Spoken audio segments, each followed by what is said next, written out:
Coming up on the Inside Indiana Business television podcast, what will the 2018 legislative session bring? A popular food delivery service is growing. Ivy Tech launches its new strategic plan. Riley Children's Health has a big project on the horizon. A look at some education challenges in the new year. An Indianapolis logistics company is adding jobs. And our panel of insiders takes on this week's top stories. Welcome to the Inside Indiana Business television podcast. I'm Andy Ober. The 120th Indiana General Assembly is underway. Several key leadership positions have changed on both sides of the aisle. Topics taking spotlight include the opioid epidemic, workforce development, and Indiana's alcohol laws. Howie Politics Indiana publisher Brian Howie spoke with host Gary Dick about what we can expect from the 10-week session. Short session, is going to be a snooze fest, or is there going to be some action? I think there's going to be some interesting issues. I think, the shiny object, as we call it, is the obviously the alcohol. The Sunday sales, I think that's a pretty decent chance of that passing. So we're expanding beyond the vineyards and the brew pubs, so you'll be able to buy alcohol on Sunday. The cold beer, that's the one that I think is going to get stalled, probably in the Senate. I've talked to Senator Zay, for instance, this summer. He didn't think that there was a lot of support for that. So that may be the thing that gets left behind there. Okay, let's go from Sunday alcohol sales to a real crisis for the state, and that's the opioid epidemic that many states are facing right now. How do you see the legislature dealing with this? It's such a big problem, an expansive problem. What do you see happening? Well, I think, first of all, there was a story that came out in December saying that they were not going to seek any new funding. When I talked to Governor Holcomb, he was saying, no, that there's probably $100 million in the pipeline through the Cures Act, through the HIP 2.0 waiver. IU is getting involved, Ball State. So we're going to see some resources coming in.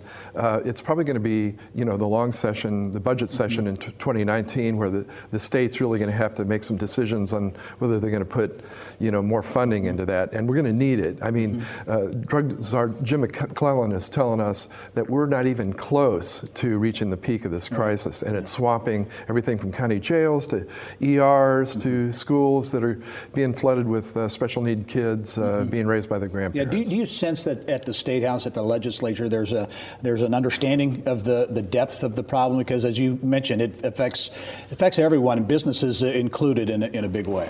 I've been watching with fascination this.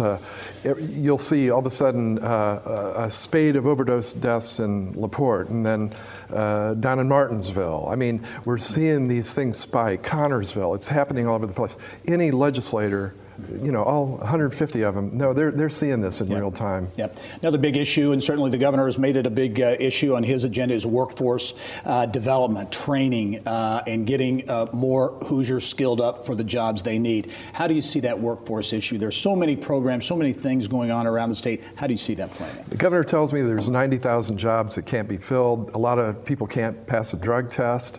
I talked to Brian Burton over manufacturers. He's saying there's 30 job programs over 9 agencies, and the speaker, Brian Bosma, came out this week as one of their priorities. They want to kind of apply some metrics, see what's working and what isn't. There's a lot of work to do on workforce development. Do you anticipate that there will be something done? There'll be a lot of attention on the workforce issue. Absolutely, not only this year but next, and that and the school funding issue. We're having some problems with a lot of rural districts that are losing enrollment.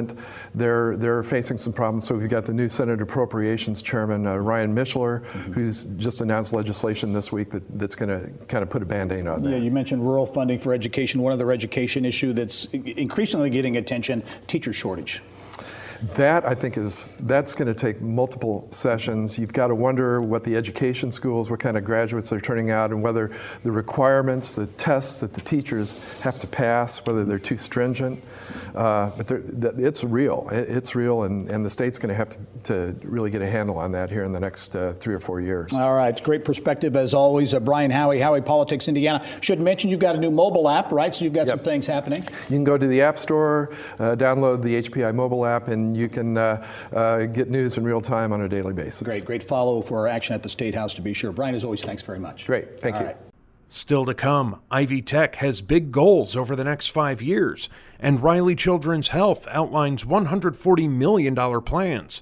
But first, Food delivery service Cluster Truck is expanding outside the Hoosier State. Founded in 2016 by serial entrepreneur Chris Baggett, the company aims to marry food delivery and technology to get food to customers at the height of freshness. Baggett came in studio to talk about the company's ambitious plans. I remember distinctly, and after your successes with Exact Target and Compendium, I said, what's your next big thing? We were talking at the Mira Awards. Exactly, yeah. And you mentioned this whole cluster truck idea, and we're very excited this could be a big deal.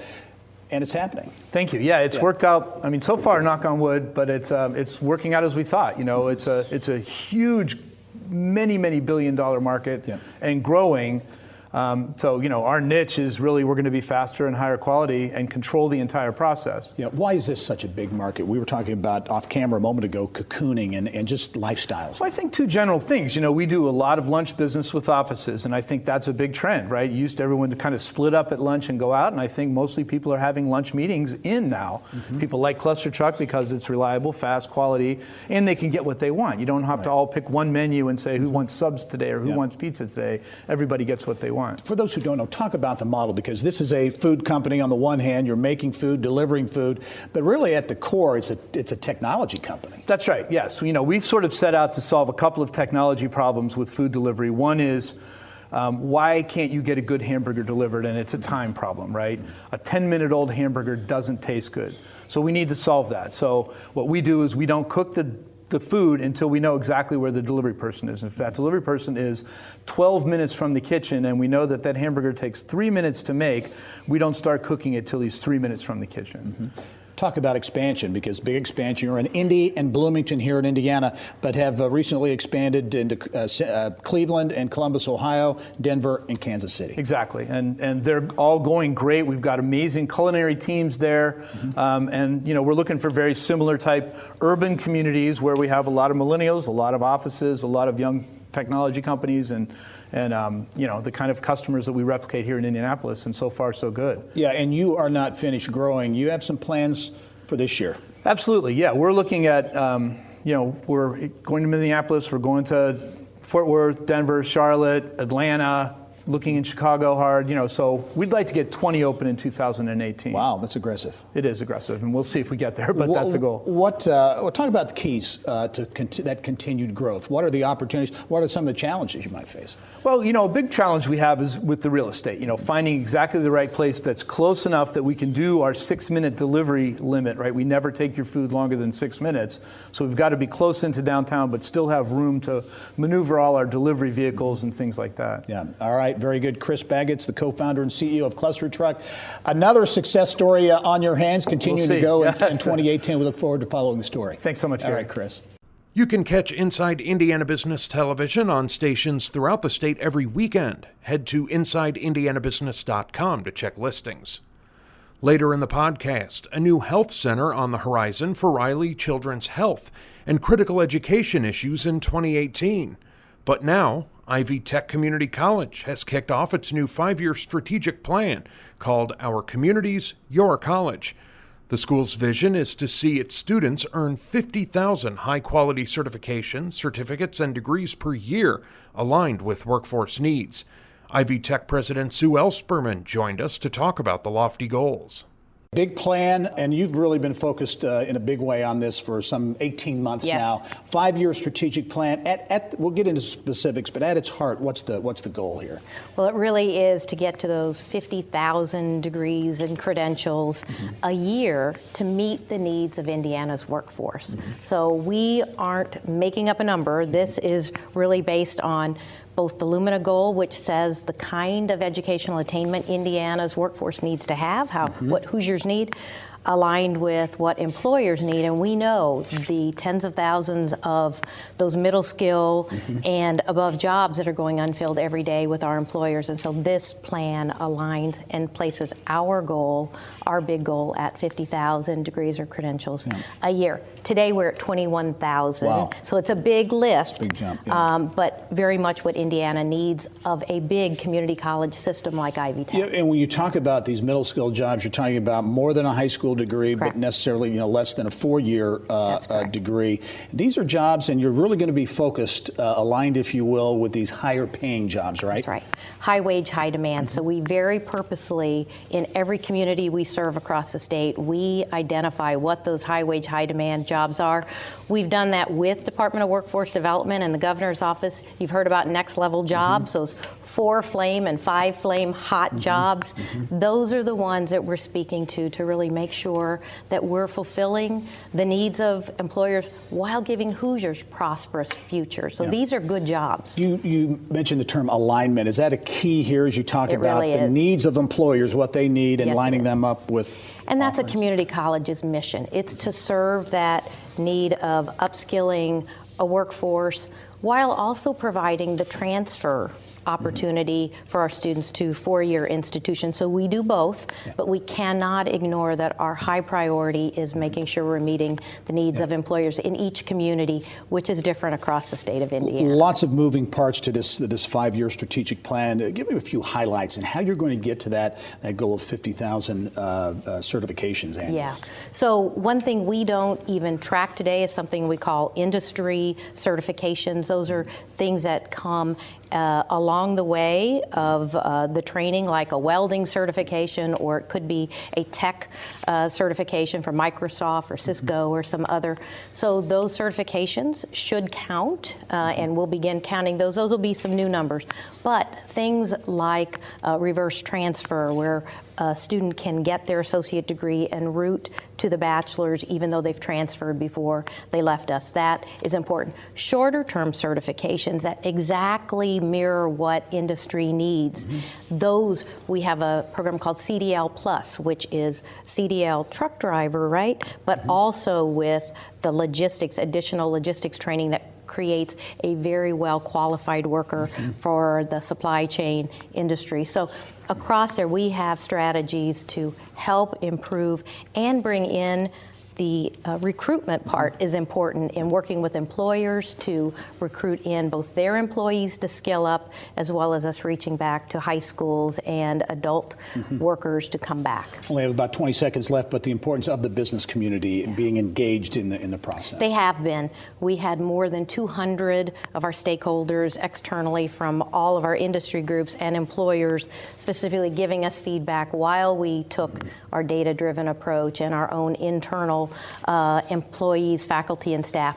But that alignment, as you said so well, our alignment of this strategic plan to meet the needs of Indiana's employers, communities, and Hoosiers who will prosper. All right, Sue Ellspermann, Ivy Tech Community College, 5-year strategic plan. Thanks very much for talking to you soon. Thank you. Still to come, a look at the top education issues of the year, and a logistics company is seeing success in Indy. But first, Riley Children's Health in Indianapolis is planning a $142 million comprehensive maternity and newborn health center. The facility will bring together all inpatient obstetric services and neonatal care offered at the 3 downtown Indianapolis IU Health hospitals. Riley Hospital for Children President Matthew Cook joined Barb Lewis in the Business of Health with more details. So the problem of infant mortality in Indiana has been a persistent one. How will this project make an impact? You know, it has been a problem, and we look at infant mortality as a broad measure of public health. And we have over 600 newborns that don't make it to their first birthday.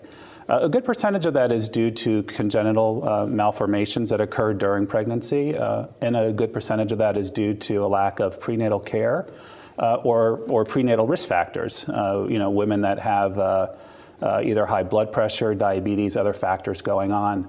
And so this project's really intended to create the state's largest perinatal network and to provide a higher level of access to care so that when moms have something going on, they have access to specialists who can either help them or actually intervene during the pregnancy to make the newborn healthier. Okay, so if you can summarize then how you're centralizing, how things are changing at other hospitals and what will be happening predominantly at Riley from now on. Yeah, so the Methodist Hospital, which is part of IU Health, has the current downtown program. There's about 3,200 deliveries there today, and that program will be relocated to Riley. So we'll be renovating about 230,000 square feet at Riley. and the maternity program will move over, as well as the current neonatal intensive care unit that's at Methodist.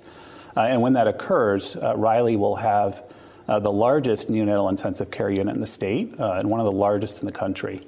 And the project should take about 18 months start to finish, and we expect to start our construction later this spring. Okay, and then completed then in 2020? Yeah, it should be completed in 2020. So we will expect to have our first patients there.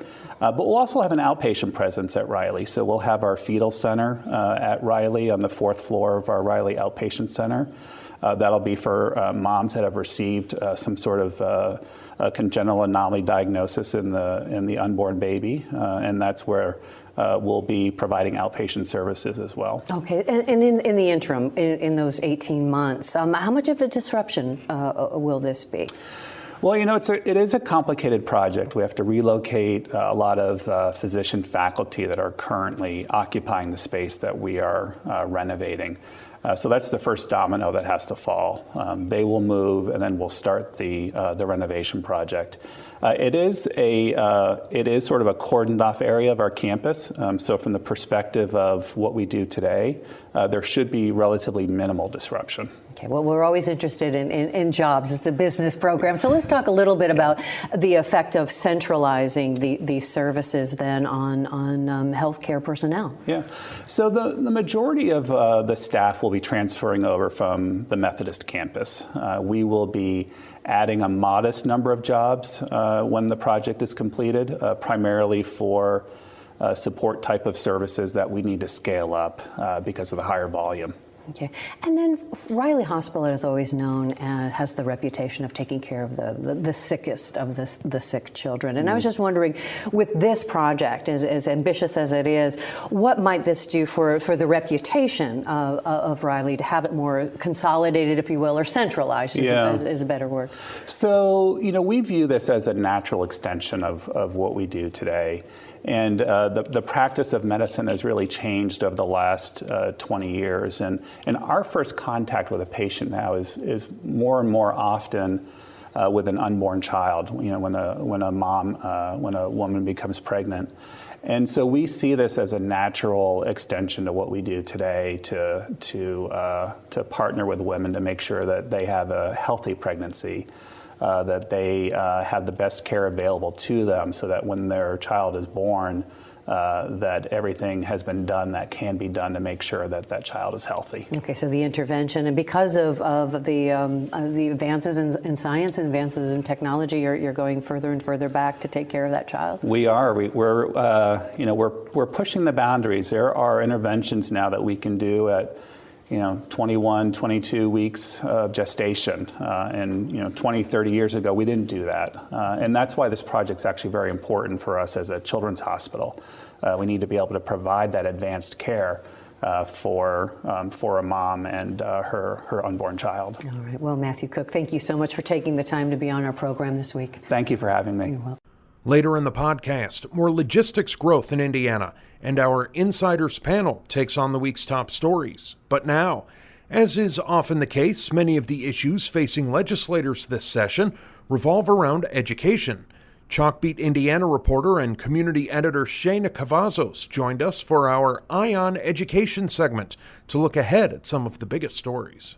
Looking at education is always a big issue at the State House. As you look at this session, are there maybe some hot button issues or some things you expect to come out of this session of note? Yeah, so definitely funding is going to be really top of mind. We've seen bills out of both houses already that are addressing this shortfall in funding because there were more public school students enrolled than they expected, and there wasn't enough money to pay for it. So that's something that pretty much all the leadership already has committed to fixing. They want teachers and schools to feel secure about their budgets, and I think we'll see definite movement there. Good. A couple of other issues. Lawmakers want an overhaul of graduation requirements. That in turn started this whole diploma controversy. Where do you see that playing out? Yeah, this is mostly a State Board of Education issue, but there are things that lawmakers are going to have to go in and change in regards to timeline particularly. But that said, workforce is pretty top of mind, so we have a lot of bills already looking at kind of that would play well with the diploma, the graduation pathways. Yeah. recommendations. And you mentioned workforce. It's such a huge issue, certainly a top of mind issue for Governor Holcomb and many others, big issue in the business community. How do you see that workforce issue playing out? Do you expect a lot of attention placed on kind of making students or getting students workforce ready? Definitely. I mean, aside from funding, the one education issue that everyone seems to kind of be talking about and discussing is workforce. And that, we've seen support from the superintendent to expand initiatives aimed at that, the governor, the House, and the Senate. I think we'll definitely see something come out of that, just not quite clear what shape that will take. Another issue that's gotten a lot of attention over the past number of months and still a hot button issue is iStep. So there will, I guess, one way or the other, be some changes coming for iStep, right? Yeah, and so, we have plans for our new state test, what's going to replace iStep, and they're going to have to adjust what they passed last year because the state board recommended we move to a national college entrance exam for high schoolers, and if they do that, lawmakers are going to have to change the law a little bit. So that will be addressed. House Speaker Brian Bosma said today that he thinks that they will definitely have to look into that. Another issue, not necessarily for the legislature, but one that you've reported on and we're very out front on, virtual schools in Indiana and some reporting of some real challenges. Give us, first of all, some background on virtual schools and the reporting that I know you had this fall in Chalkbeat. Yes, I've been following them for a while. A few have received some attention at the state level, and I dug into a specific school just this past year, Indiana Virtual School, and we published that story in October, kind of showing how they're really rapidly growing, but they have some problems. Their graduation rate is very low test scores. Even of all the virtual schools, they seem to have some bigger issues at play. It definitely, I think, is causing people to take a second look at, do we need any other measures to ensure that these students are actually getting the education they deserve? Is there a future, in your view, for virtual schools in Indiana? Absolutely. I mean, Indiana has embraced school choice and innovative learning models for years. I think it would be silly to say that they're suddenly going to stop doing that. But like I said, I think we're taking kind of a second look at what safeguards need to be put around that. And, Governor Holcomb told me before the holidays that he would be working with the state board to ensure that Indiana Virtual School and schools like it are being held accountable and that their authorizers, the groups who are overseeing them, are also being held accountable for the kids that they need to educate. All right. Education continues obviously to be a top issue in the business community around the state of Indiana. Shana Cavazos, Chalkbeat, Indiana. Thanks very much. Yeah, thank you. Talk to you soon. Still to come, our weekly Insiders panel looks at the top stories of the week. But first, Indianapolis-based Direct Connect Logistics is expanding. The company has taken the wraps off of its $2 million corporate headquarters in downtown Indianapolis and has plans for up to 90 new jobs over the next few years. President Greg Hummerkhauser came in studio to talk about the company's model and its success. Distribution logistics, big industry for the state of Indiana. Talk about Direct Connect's business model. How does it work? Our model is basically, if you're a shipper, we do everything for you. We find you trucks, we get your products from A to B. We make sure that you're using safe trucks, make sure your product gets there on time and alleviates all the headaches. We take all that off your shoulders. Okay, you launched in 2009, actually in Greenwood. Yep. And we'll talk about your new headquarters in a moment. But you launched in 2009. There's some Butler grads, right? Oh, yeah. And what's been the key to success? What's been fueling growth? We've got over 500 customers now. So I started the company in 2009 with Roger Singh, who can't be here today. Then we joined forces with John Leininger, my partner who's here. And Tyler Keller is also our COO, and he's here. We all went to Butler. But I think that our growth has just been based on really hiring the right people, getting on the front lines. One thing that I pride myself on is getting down on the floor with our employees and with our brokers and making sure that I'm leading by example. You come to Direct Connect, there's no big executive offices where we're sitting down looking at people. We're really all getting the mix together. Yeah. And I think that's been the recipe for success. We're taking a look at your new corporate headquarters in the Cosmopolitan along the canal in downtown Indianapolis. Talk about what this new space offers or affords you the opportunity. I'm going to relieve a big sigh because we are just so excited to be in this new space, and we're so excited to bring economic development to Indianapolis. For us, this is huge because we were bursting at the seams in the Stutz building and we needed to add people but really couldn't. We are just elated. We're so excited. We've got Mayor Hogsett who's going to come down tomorrow and give a little speech before we open. But this is going to allow us to expand, give Hoosiers jobs, and really grow to the potential that we think we can be. Talk about job growth plans. You have some ambitious plans over the next 2 years. You know, honestly, I don't think that we're overly ambitious. I think we may be undershooting. We're going to have room for 160 brokers. Right now, we've got about 80 freight brokers. But with this space, right now there's a demand, there's a need for us in our office. We need people. So if you're watching this show right now, we're encouraging everybody to get some resumes into us. You know, we love college degrees, but it's not required. We're looking for people that can really come and are self-motivated and excited for an opportunity like this. What, as we wrap up, what in your view is going to be key to continued growth? I think, as I touched on earlier, kind of just hiring the right people. One thing that we do well that nobody else does is we really stay ahead of market trends. So we're able to, you know, offer that knowledge onto our customers. But really, our people, you know, we give you the platform, and then you're self-motivated. We don't micromanage. We kind of just help guide you. But we give the platform and hire the right people, and that's going to be the success.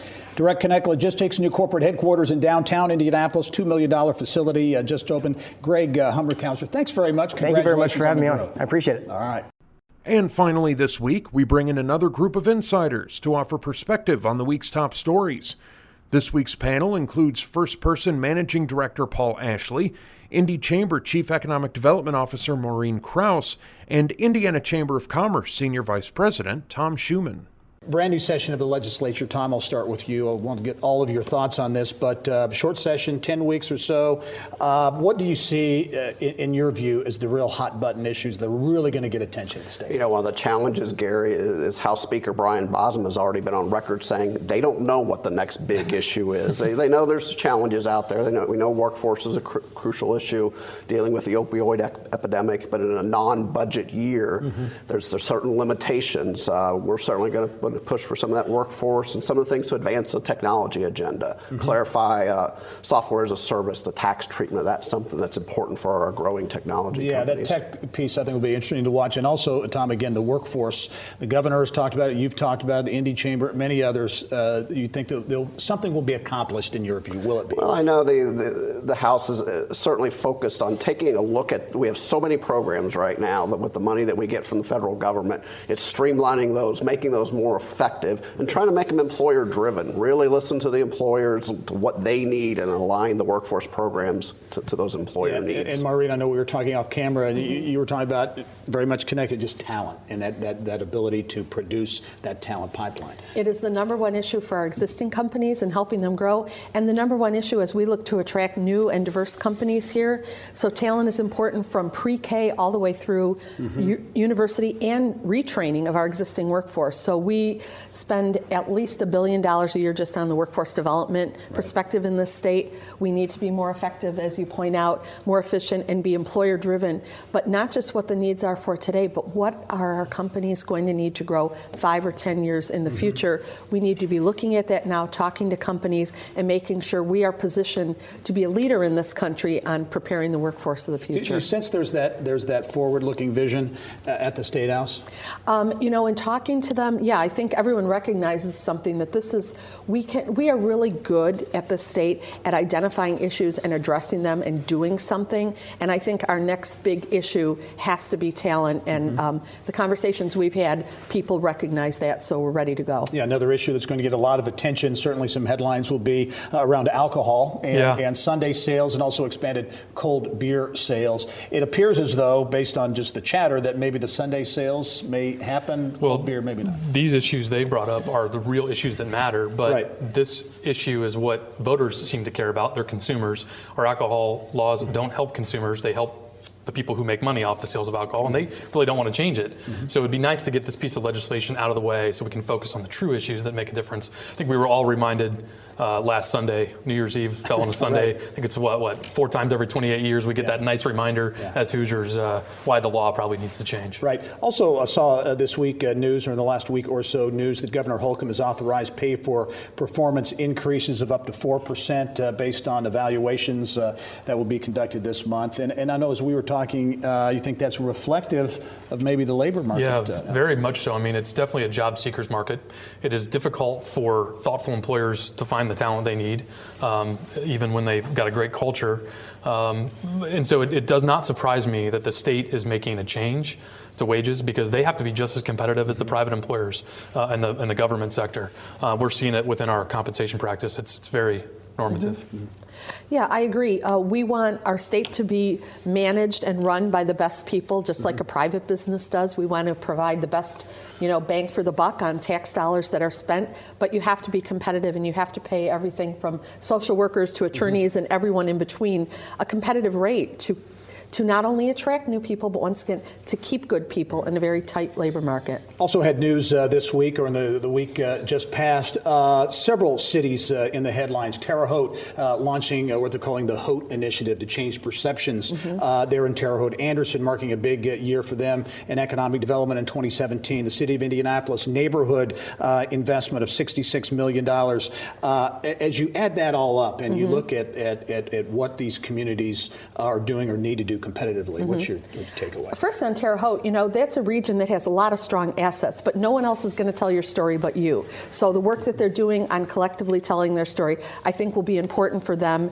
in helping to promote those assets for growth in their community. When you look at a community like Anderson, they've been very effective at putting together an economic development program that is based on business retention. So 80% of your investment in jobs are going to come from the companies who are already in your community. So you need to work with them and help them grow. But that then helps you attract new companies because you have great success in your community. Your list of who is already there is your first selling point to talk to a new company. So they've done a great job. We continue they're part of our region in the Indy Partnership, Indy Chamber region. Great partners to have because they get it, as do many of our other communities. But they specifically have seen some really significant growth this year. And Tom, it's really an example of these quality of place initiatives, not just taking place in big metropolitan areas necessarily, but what Terre Haute's doing and Anderson's doing. Kokomo's a great example of some of the things they've done up there as well. We've seen it with the Regional Cities Initiative in some of the bigger areas over the last few years. And you're right, Gary, it is critical. And as you said, companies and cities have to tell their own story. They are the best ones. And that's critical to what we just talked about, retaining talent and building the business base. Yeah, and a big piece of the story in northern Indiana, Elkhart, is RVs. We saw news come out this week. A national organization said shipments in November hit an all-time record, RV shipments. That's positive news for Elkhart and Shipshewana and that whole area. Well, there were 3 down years in the RV industry right after the recession. They've been on an 8-year run now, record sales the last couple of years. Elkhart County, the RV capital of the world, they face many of the same challenges, though. I know you've covered the story. 20,000 jobs open up there looking for skilled laborers.